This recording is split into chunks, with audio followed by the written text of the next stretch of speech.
வாழ்க்கையில் அனுபவிச்சாச்சு, போதுங்க. வறுமையை அனுபவிச்சாச்சு, சந்தோஷம் அனுபவிச்சாச்சு.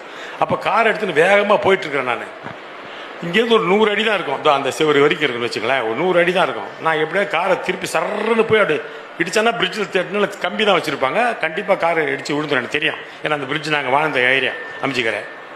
அப்படி போய் திருப்புறேன், இன்னொரு ஆட்டோக்காரன் எனக்கு முன்னாடி சர்றன்னு கட் பண்ணுறான். நான் டக்குன்னு பிரேக் அடிக்கிறேன்.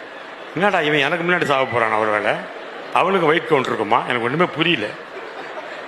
இப்படி ஆயிடுச்சு, என்னடா இப்படி பண்ணுறான்னு சொல்லிட்டு நான் நின்று அப்படி மெதுவாக பார்க்குறேன். அந்த ஆட்டோவில் ஒரு வசனம், கர்த்தர் உன் நடுவில் இருக்கிறார், இனி இனி தீங்கை காணாதிருப்பாய். இதான் அந்த வசனம் வந்து என் வாழ்க்கையை அப்படியே மாறி. என் தேவைகளை காட்டிலும் என் தேவன் பெரியவரே, என் சூழ்நிலை